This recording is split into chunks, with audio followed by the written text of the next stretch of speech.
Chilli powder అన్ని రకాల వంటలకు పచ్చళ్లకు సరైన chilli powder. No colour, no chemicals. నమస్కారం, వెల్కమ్ టు ఐ డ్రీమ్. నేను మీ విజిత. ప్రస్తుతం మనతో పాటు ఉన్నారు డాక్టర్ హరీష్ తెన్నేటి. ఇప్పుడు వారితో మాట్లాడి మంచి విషయాలు తెలుసుకుందాం. నమస్తే అండి. నమస్తే మా. ఈ మధ్య కాలంలో సోషల్ మీడియా అనేది ఎక్కువగా జనాల్ని ప్రభావితం చేస్తుందని చెప్పొచ్చు. అంటే అది మంచిగా ఉపయోగపడుతుంది అని అంటే ఓకే, కానీ దాని చాలా నెగిటివ్ గా ఉపయోగించే వాళ్ళు కూడా ఉన్నారు. దాని వల్ల లేడీస్ యొక్క కొన్ని విలువలు అనేది కాపాడుకోలేకపోతున్నామేమో అనిపిస్తుంది. ఆ సెల్ఫ్ రెస్పెక్ట్ అనేది దెబ్బతింటుంది. అంటే ఏదైనా ఒక లేడీ ఏదైనా చేసింది అని అంటే దాన్ని ఆధారంగా తీసుకొని ప్రతి ఒక్క లేడీ ఇదే చేసింది అనేటట్టుగా మొత్తం ఆడవాళ్ళందరినీ విమర్శించేటట్టుగా కూడా వెళ్ళిపోతుంది ఈ సోషల్ మీడియా ప్రభావం అనేది.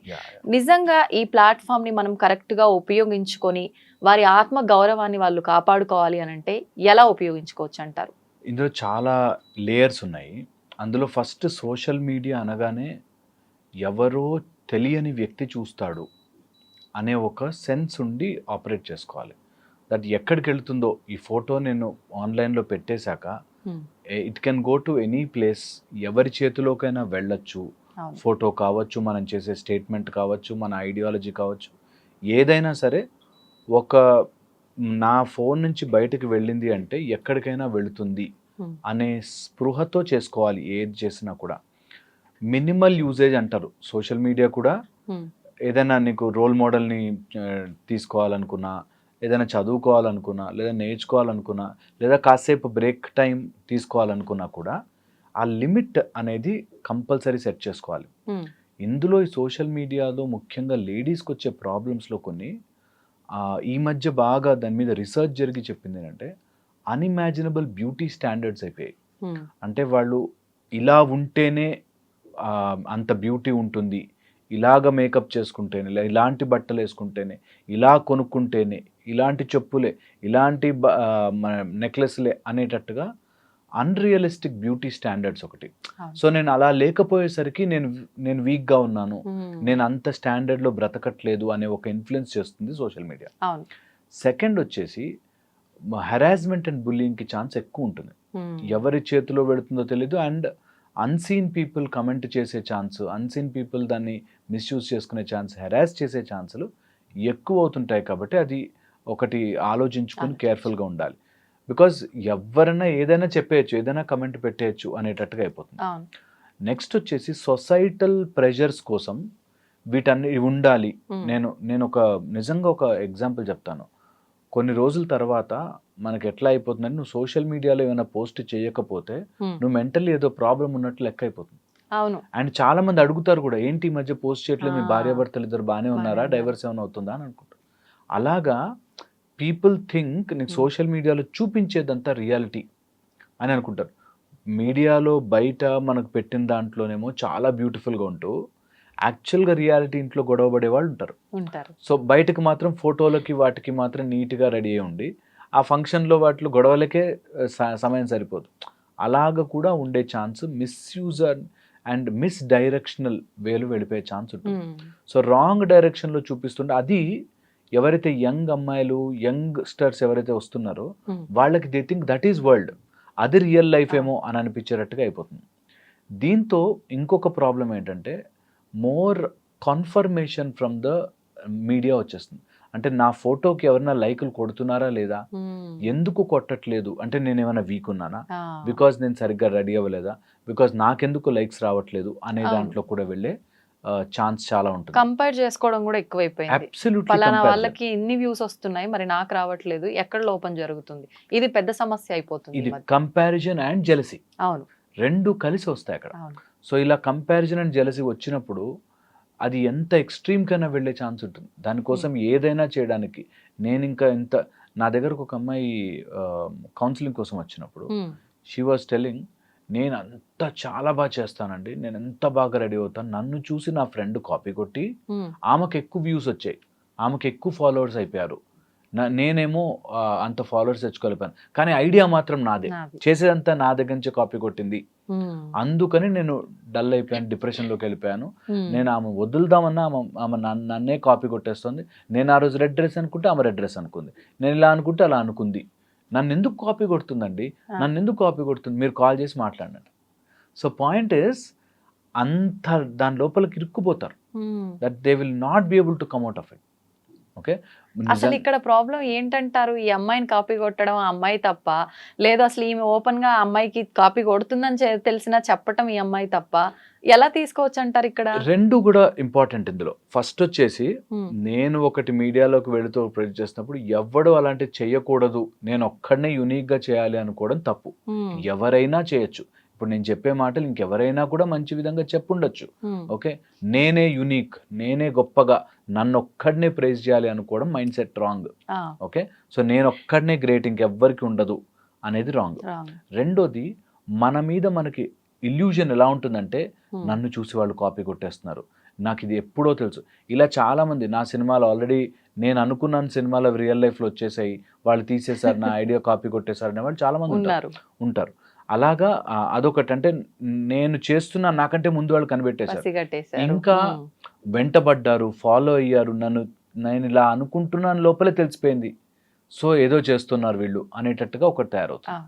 దీనివల్ల ఏమవుతుందంటే రియల్గా కూడా అంతగా ప్రాబ్లం ఉంటే కమ్యూనికేట్ చేసుకుంటాం, చెప్పము అనే సింపుల్ పాయింట్ కూడా మర్చిపోతారు వాళ్ళు. ఆమె ఎందుకు అలా చేస్తుంది, ఆమె అలా చేస్తున్నట్టు తనకు బుద్ధి ఉందా, అసలు క్యారెక్టర్ ఉందా, ఈ టైప్లో they will just want to put వాళ్ళ ఎఫర్ట్ అంతా వాళ్ళకి అవతల వాళ్ళ మీద కేసేద్దాము అని చెప్పి చూస్తుంటారు. అండ్ తీసుకోలేరు ఆ సక్సెస్ని. ఇతరులు సక్సెస్ అవుతుంటే they just can't bear it. నిజంగా కూడా they just can't bear it. ఆ జెలసీలో వస్తుంది అన్నమాట ఇవన్నీ మాటలు.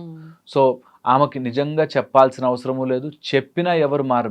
నేను ఇది అండర్లైనింగ్ రూల్ అండి, ఎవడు చెప్పినా ఎవరు మారరు. ఇది ఐ నో ఇట్. ఓకే, 15 ఏళ్ళుగా వింటున్నా కదా, వాళ్ళకి ఆ సమయం వచ్చి అది తెలుసుకుంటే తప్ప ఎంత చెప్పినా ఎవ్వరు మారరు. అవ్వాల్సిందే, ఆ సమయం వాళ్ళకి రావాల్సిందే, ఎంతమంది చెప్పిన. అందుకే రామకృష్ణ పరమహంస లాంటి గొప్ప గురువుకే ఒక్క వివేకానంద.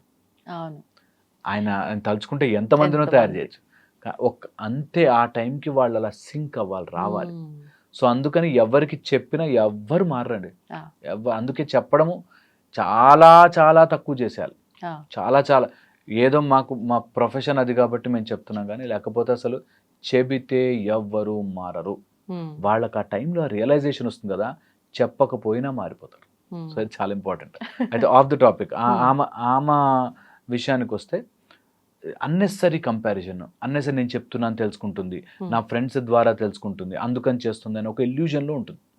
ఓకే, సో దీన్ని కాంపిటేటివ్గా తీసుకుని నేను ఇంప్రూవ్ చేస్తాను, బెటర్ చేస్తాను అనుకుంటే పాజిటివిటీ. దాన్ని నేను అయ్యో ఇలా అయిపోయింది అనుకుంటే నెగిటివిటీ. నువ్వు ఒక అమ్మాయితో పోటీ పడలేని దానివి, నిన్ను చూసి ప్రపంచంలో అందరూ ఎలా ఇష్టపడతారు, ఇప్పుడు మీడియా పెరుగుతోంది కదా, నీకంటే కాంపిటీటర్స్ వస్తారు కదా అన్నప్పుడు రియలైజ్ అయింది, అవును నేను I will take her as competition అని చెప్పి. లక్కీగా తనకు ఆ టైంకి అది అర్థమైంది. లేకపోతే చాలా మంది వీడికి అర్థం కావట్లేదు, నేను ఇంకో దగ్గరికి వెళ్తా, వాళ్ళు మెడిసిన్లు ఇస్తారు, లేకపోతే వాళ్ళు ఏదో మంత్రాలు చెప్తారనో, లేకపోతే వాళ్ళని ఏదైనా చేయించడానికి ఇలా వస్తుంటాం. సో వెరీ ఇంపార్టెంట్, దీన్ని చాలా జాగ్రత్తగా అర్థం చేసుకుని, social media comparison and envy ఉంటాయి, ఇది నిజం, ఉంటాయి. సో మనం ఏం పోస్ట్ చేస్తున్నాము ఏంటి అనేది చాలా ఇంపార్టెంట్. దీనికోసమే ఒక 5 minutes ఆఫ్ సెల్ఫ్ రిఫ్లెక్షన్ అందరు చేసుకోవాలి. దట్ నేను ఏది కంటెంట్ పెడుతున్నా స్టాండర్డ్ నాకు సెట్ చేసుకోవాలి. నేను ఇంటర్నల్ వ్యాలిడేషన్ అంటారు. నేను ఇది నాకు స్టాండర్డ్. అవతల వాడి వ్యాలిడేషన్ కోసం వెయిట్ చేస్తుంటే ఎప్పుడు డిప్రెషన్, ఎప్పుడు డల్నెస్. సో ఎక్స్టర్నల్ వ్యాలిడేషన్ కంటే ఇంటర్నల్ వ్యాలిడేషన్, ఆ వ్యాలిడేషన్కి నేను పెట్టుకున్న బౌండరీస్. నేను జైళ్లలో దొంగలతో లేకపోతే పెద్ద పెద్ద క్రిమినల్స్తో మాట్లాడినప్పుడు దే హ్యావ్ దే రూల్స్, తెలుసా, దొంగలకు కూడా ఉంటాయి. అలాంటిది మనుషులు, మనము రెగ్యులర్ బీయింగ్స్కి రూల్స్ పెట్టుకోరు ఎందుకు? నిజంగా కూడా రూల్ పెట్టుకోవాలి, నేను ఇది దాటి వెళ్ళను, దిస్ ఇస్ మై బౌండరీ, దీని తర్వాత నేను చెయ్యను because that's not safe for me అనే బౌండరీ వాళ్ళకి తెలియాలి. అది విమెన్కి ఎవరికైనా సరే, ముఖ్యంగా విమెన్కి. ఎందుకంటే ఎనీ ఎక్స్టర్నల్ ఫోర్స్ అండి, ఈ ప్రపంచంలో ఏ ఎక్స్టర్నల్ ఫోర్స్ అయినా మన మీద దెబ్బ కొట్టాలి అంటే, ఓకే, మన కల్చర్ మీద, మన విమెన్ మీద, మన చిల్డ్రన్ మీదే కొడతారు. ఎక్కడి నుంచి అయినా వెస్టర్న్ నుంచి కానీ ఇంకోటి ఎక్కడి నుంచి అయినా మన మీద ఇన్ఫ్లుయెన్స్ పడుతుంది అంటే డైరెక్ట్ మన పిల్లల మీద కొడతారు. వాళ్ళ పిల్లల మీద ఎలా కొడతారు, మన విమెన్ మీద ఎలా కొడతారంటే ముందు మన కల్చర్ చెత్త, అవతల వాడి కల్చర్ గొప్ప అని ప్రొజెక్ట్ చేస్తారు. That is how the rub. అందుకని విమెన్ ఎవరైనా సోషల్ మీడియాకి కానీ, women or men whatever, but major ఇప్పుడు టాపిక్ విమెన్ అని వచ్చింది కాబట్టి చెప్తున్నా, బేసిక్గా ఈ ఇన్ఫ్లుయెన్స్కి పడద్దు. ఇంటర్నల్ వ్యాలిడేషన్ చేసుకోండి. నేను ఎక్కడి నుంచి కల్చర్ నుంచి వచ్చాను, దాన్ని ఎంత బ్యూటిఫుల్గా మార్చుకోవచ్చు. అడ్వాన్స్ అవ్వద్దు అన్నది కాదు పాయింట్.